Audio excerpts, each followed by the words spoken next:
안녕하세요. 더원부동산 연구소 최혜정입니다. 오늘은요, 2023년의 경제정책의 방향에서 임대사업자에 대한 세제 지원 인센티브에 대한 방향을 제시하고 있는데, 이에 대해서 지금 현재 진행되고 있는 인센티브와 어떤 차이점이 있는지 분석해서 간략하게 설명드리는 시간으로 오늘 준비했습니다. 취득세 감면에 대해서, 그리고 재산세 감면에 대해서, 종부세 합산 배제에 대해서, 또 양도세 중과 배제에 대해서 이런 인센티브들이 임대사업자 등록했을 때의 혜택들이었습니다. 이 부분에 대해서 제가 간략하게 지금 현행 진행되고 있는 세제 지원 요건과 함께 말씀드려 볼게요. 취득세 감면에 대해서는요, 이 면적별로 해서 면제와 경감되는 부분이 있는데, 이 부분은 화면 보시고서 참고하시면 되겠고요. 지원의 요건에 대해서는 이 공동주택, 아파트는 제외가 되는, 지금 현재는 제외되어 있고요. 신축이어야 하고 구축이면 안 되고요. 공동주택 오피스텔을 최초로 처음 분양받는 사람들에 한해서 면제나 경감의 혜택을 주게 되죠.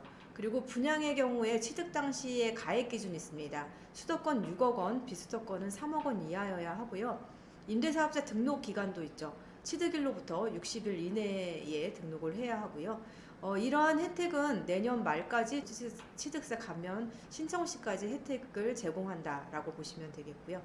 재산세 감면되는 부분 있죠. 이 부분도 면적별로 면제와 경감되는 부분이 있는데, 지원 요건에 대해서는 공동주택은 두세대 이상, 수도권 6억, 비수도권 3억 이하로 해서 가액 기준이 있고요. 오피스텔은 두세대 이상, 수도권 4억 원, 비수도권 2억 원 이하여야 하고요. 다가구 주택은요, 모든 호실이 전용 면적이 40제곱미터 이하여야 합니다. 이 혜택도 2024년 내년까지 재산세 부과분에 한한다라고 보시면 되겠고요. 종부세 합산 배제에 대해서도 가액 기준이 있습니다. 하지만 9.14 대책으로 강화가 되었죠. 2018년 9월 14일 이후에 이 조정 대상 지역 내에 신규 취득한 주택은 합산 과세한다라고 보시면 되겠고요. 임대소득세에 대해서는 필요 경비율과 기본 공제 금액이 얼마인지 이 부분만 참고하시면 되겠습니다. 양도소득세에 대해서는 양도세율 중과 배제, 이 부분도 9.14 대책 이후 조정대상 지역 내 신규 취득한 주택은 양도세 중과한다라고 강화된 부분 말씀드릴 수가 있겠고요. 가액 기준 참고하시면 되겠고요. 거주주택 비과세, 이 부분은 1회만 적용이 가능하다라고 보시면 되겠고요. 거주주택에 대한 기준은 주택 보유 기간 중에 거주기간이 2년 이상이어야 하고요. 임대주택에 대한 부분은 거주주택 외에 모든 주택을 임대에 등록해야 합니다. 이 부분도 가액 기준이 있습니다. 지금 현재의 인센티브 받는 부분에 대해서 간략히 설명을 드렸고요. 2023년 경제정책 방향의 기획재정부 보도자료의 이 내용을 임대사업자 인센티브에 대한 내용을 담고 있습니다. 이 부분 많이 좀 헷갈려들 하시는데요. 지금 현행에 대해서는 방금 전에 제가 말씀드렸고요. 2023년 경제정책 방향에 대해서 함께 간략히 설명을 드려보겠습니다.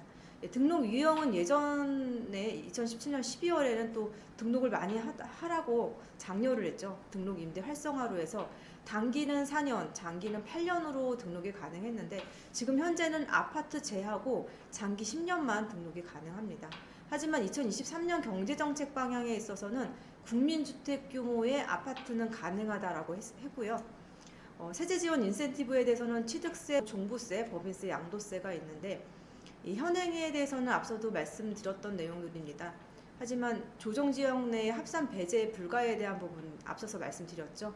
종부세와 양도세가 여기에 해당이 되고요.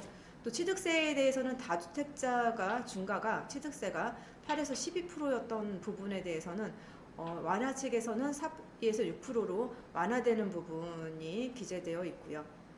취득세에 대한 부분, 이 아파트가 등록에 포함이 됐기 때문에 취득세 아파트도 포함해서 국민주택 규모 84제곱미터로 해서 혜택 볼 수 있고요. 종부세 같은 경우에는, 그리고 양도세 같은 경우 조정 대상 지역에 합산 배제 불가였는데, 이 완화 정책에서는 조정 대상 지역이라도 합산 배제가 가능하고 중과 배제가 가능하다. 종부세, 양도세에 대해서 완화되는 부분이 표현되고 있습니다. 차이점은 아파트가 포함됐다는 부분, 84제곱미터 포함됐다는 부분, 그리고 중과에 대한 부분, 이 합산배제에 대한 부분, 종부세와 양도세의 조정 대상 지역이라도 이러한 혜택을 준다는 부분으로 이해하시면 되겠고요. 특히 이번에는 이 등록을 2호 이상 해야 되고 또 15년 이상일 때는 수도권 9억, 비수도권 6억으로 가액 기준을 완화시켜 준다는 부분이 핵심입니다. 이 부분이 핵심인데 이 부분이 좀 이해가 안 되실 겁니다. 이 부분 보도자료에 있는 그 내용 제가 한번 읽어봐 드릴게요. 장기 공급을 유도하기 위해서 현 임대기간 10년을 넘어서 임대기간을 15년 이상까지 확대 적용하는 사업자에 대해서는 세제 혜택 주택가액 요건을 추가 완화하기로 했습니다. 10년 장기 임대 등록일 때는 수도권 6억, 비수도권이 3억 원 이하였죠. 15년으로 5년을 더해서 임대 등록을 한다면 수도권 9억 원, 비수도권 6억 원 이하로 이 가액 기준을 완화시켜준다 이런 내용입니다. 하지만 10년도 긴데 15년까지 내 재산권을 행사할 수 없다는 거는 이건 정말 무리죠. 이게 이 정책이 실효성이 있겠습니까? 예. 그리고 기존 등록된 1호 임대사업자도 기존 세제 지원을 계속 받을 수 있고 추가로 1호를 등록하면 2호 이상 신규 임대사업자에게 적용되는 세제 지원을 동일하게 받을 수 있다. 라고 했습니다. 1호 등록자에 대해서도 혜택을 준다라는 내용이죠.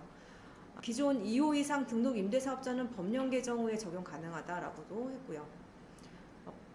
신규 등록 이후 이 부분도 쉽지 않습니다. 지금 현실에서 2호 이상 신규 임대사업자 등록하는 게 쉽지 않죠. 이 부분도 이번 대책에 대해서 많은 실망감을 표현할 수밖에 없는 그런 정책의 내용이다라고 볼 수가 있겠습니다. 오늘 이 정책 방향에 대해서 임대사업자 세제 인센티브에 대해서 설명을 드렸는데요. 현재 임대사업자가 지원 제도가 폐기되며 등록 임대주택도 급감을 했고 대한주택임대인협회에 따르면 등록 임대주택은 2020년 당시에 약 160만 채였는데 2022년 4월 기준으로 해서 96만 7천 채로 39.6%나 줄어들었습니다. 정부는 매입 임대 등록을 재개해서 시장의 주택 매입 수요도 늘리겠다는 방침인데요. 이에 전용 85제곱미터 이하 아파트에 대한 장기 10년 매입 임대 등록을 재개하고 취득세 감면, 양도세 중과 배제, 종합부동산 합산 배제 등 세제 인센티브를 제공하기로 했습니다. 규제 지역 내 주택대출 LTV 상한도 일반 다주택자보다 늘려주는 방안도 검토를 했고요. 하지만 얼어붙은 부동산 시장의 이 활성화 방안은 이미 발표된 종부세와 중과세 완화책과 중복이 되어 있고요. 임대주택 2호 등록, 15년 장기 임대제도 도입은 임대사업자 등록자에게 투자의 부담감을 더 가중하고 있습니다. 이 방안의 효과는 미비하다고 봅니다. 단기 임대제도와 전면적인 취득세 중과 폐지, 양도세, 비과세 등 좀 더 파격적인 활성화 방안이 필요한 시기가 지금이 아닌가라는 의견, 바로 저를 포함한 여러 부동산 전문가들의 의견이라고 봅니다. 부동산 정책은 부동산 경기의 흐름이라는 이 파도에 맡기면 좋았을 텐데요. 너무 많은 인위적인 규제가 지금의 화를 더 자초했다고 봅니다. 예, 오늘 영상은 여기까지입니다. 다음에는 더 좋은 영상으로 찾아뵙도록 하겠습니다. 예, 시청해 주셔서 감사합니다.